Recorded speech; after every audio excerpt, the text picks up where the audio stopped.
તાજેતરમાં ગુજરાત પોલીસે સાયબર ક્રાઇમનો ભોગ બનેલા હજારો મધ્યમ વર્ગીય લોકોની પીડાને ઘટાડવા માટે એક મોટો પ્રયાસ હાથ ધરેલ છે. સાયબર ક્રાઇમની તપાસની અંદર અગાઉ લોક થઈ ગયેલા 28,000 જેટલા બેંક ખાતાઓ સાયબર ક્રાઇમ પોલીસે અનફ્રીઝ કરેલા છે, જેને કારણે પીડિતોના ભોગ બનેલા છે તે લોકોને ખૂબ જ મોટી રાહત થયેલી છે. તાજેતરમાં જે પ્રમાણે જોઈએ તે પ્રમાણે ગુજરાત પોલીસ દ્વારા રિફંડની રકમ અને હોલ્ડ પર મૂકવામાં આવેલી રકમમાં ખૂબ જ પ્રયાસ કરવામાં આવેલો છે. જેમાં આપણે જોઈએ તો 2024માં રિફંડ કરાયેલી રકમની ટકાવારી 46.42% જેટલી થઈ ગયેલી છે અને 2024ની અંદર રિફંડ કરાયેલી રકમ 53.54 કરોડ જેટલી છે. નવી પોલિસી એ પણ જાહેર કરવામાં આવેલી છે કે અગાઉ સાયબર ક્રાઇમનો ભોગ બનેલા પીડિતો જે પણ હોય એ લોકોના મોટાભાગના એકાઉન્ટની અંદર જે એમની તમામ એમાઉન્ટ ફ્રીઝ થતી હતી તેના બદલે ફક્ત જે ડિસ્પ્યુટેડ એમાઉન્ટ છે, જે વિવાદિત એમાઉન્ટ છે એ ફ્રીઝ કરવામાં આવશે, જેને કારણે મધ્યમ વર્ગની વ્યક્તિઓના નાણાકીય તણાવનો પણ ઘટાડો જોવા મળવાનો છે. મોટાભાગના કિસ્સાઓની અંદર આપણે જોતા હતા કે એકાઉન્ટ અનફ્રીઝ થવાના કારણે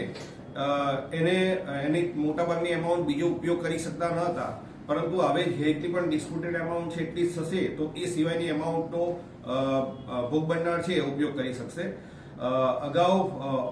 તમામને આ મીડિયાના માધ્યમથી આપ સર્વેને અને તમામ નાગરિકોને પણ વિનંતી કરીએ છીએ કે જેના એકાઉન્ટ ભૂલથી ફ્રીઝ થઈ ગયેલા હોય તે એકાઉન્ટ જેના કોઈ ધ્યાન પર આવે તો તરત જ સાયબર ક્રાઇમ પોલીસ સ્ટેશનનો સંપર્ક કરે અને ભૂલથી થઈ ગયેલા એકાઉન્ટ છે એને તરત જ ઘટિત કાર્યવાહી કરી અને અનફ્રીઝ કરવામાં આવશે. સાથે સાથે આણંદ જિલ્લા સાયબર ક્રાઇમ પોલીસ સ્ટેશન દ્વારા આ પ્રકારની નવતર પ્રયોગ હાથ ધરી અને હોલ્ડ પર જે રકમ હતી એ 2,74,86,180 હતી. તે પૈકીની 2,13,20,606 રૂપિયા જેટલી મોટાભાગની એમાઉન્ટ અરજદારોને પરત કરવામાં આવેલી છે. સાથે સાથે સાયબર ક્રાઇમનો ભોગ ન બને તે માટે પોલીસ અધિક્ષક શ્રી જસાણી સાહેબની સૂચના અને માર્ગદર્શન હેઠળ હાલમાં 2024ના વર્ષમાં કુલ 33 જેટલા સાયબર ક્રાઇમ અવેરનેસના પ્રોગ્રામો કરવામાં આવેલા છે. આ પ્રોગ્રામો મોટા ભાગે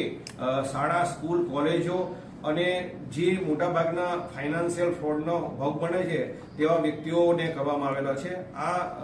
અવેરનેસના પ્રોગ્રામ થકી હાલમાં પ્રવર્તમાન જે પણ નવા સાયબર ક્રાઇમ બનતા હોય છે તે બાબતે સમજ કરી અને આવા સાયબર ક્રાઇમનો ભોગ ન બને તેના માટે તમામ લોકોને જાગૃત કરવામાં આવેલા છે. એકાઉન્ટ ફ્રીઝ થાય છે કઈ રીતે અને શું હોય છે? મોટાભાગના કિસ્સાઓમાં આપણે જોઈએ છીએ કે જ્યારે પણ કોઈ પણ વ્યક્તિ સાયબર ક્રાઇમનો ભોગ બને છે તો તેના તરફથી 1930 હેલ્પલાઇન ઉપર જ્યારે એને કમ્પ્લેન કરવામાં આવે તરત જ સાયબર ક્રાઇમ પોલીસ દ્વારા આ એકાઉન્ટમાંથી જે એકાઉન્ટમાં ટ્રાન્સફર થઈ ગયેલા હોય પૈસા એ તમામ એકાઉન્ટ અનફ્રીઝ કરવામાં આવે છે. અને અનફ્રીઝ કરવામાં આવે જો સમયસર તમે તાત્કાલિક પોલીસને સાયબર ક્રાઇમ પોલીસને જાણ કરશો તો તરત જ આ જે એકાઉન્ટમાં પૈસા ગયેલા હશે એ તમામ એકાઉન્ટ ફ્રીઝ કરી દેવામાં આવશે અને તરત જ એની લીગલ પ્રોસિજર નામદાર કોર્ટનો હુકમ મેળવી અનફ્રીઝ થઈ ગયેલા જે એકાઉન્ટ છે એમાંથી પૈસા પરત મેળવવામાં આવે છે. આ પ્રશ્નના માધ્યમથી આપણે પણ એ વિનંતી છે કે તમામ નાગરિકોને જાણ કરવામાં આવે કે જેવા પણ સાયબર ક્રાઇમનો ભોગ બને તાત્કાલિક 1930 હેલ્પલાઇન પર જાણ કરી દેશો તો તરત તમારે ભલે તમારા એકાઉન્ટમાંથી પૈસા ગયા હશે પણ ઇમિડિયેટલી બીજા એકાઉન્ટમાં જો એનો ઉપયોગ નહીં થયેલો હોય તો તરત જ એ એકાઉન્ટને ફ્રીઝ કરી અને એ એકાઉન્ટના પૈસા તમને પરત મેળવવા માટે સાયબર ક્રાઇમ પોલીસ મદદરૂપ થશે.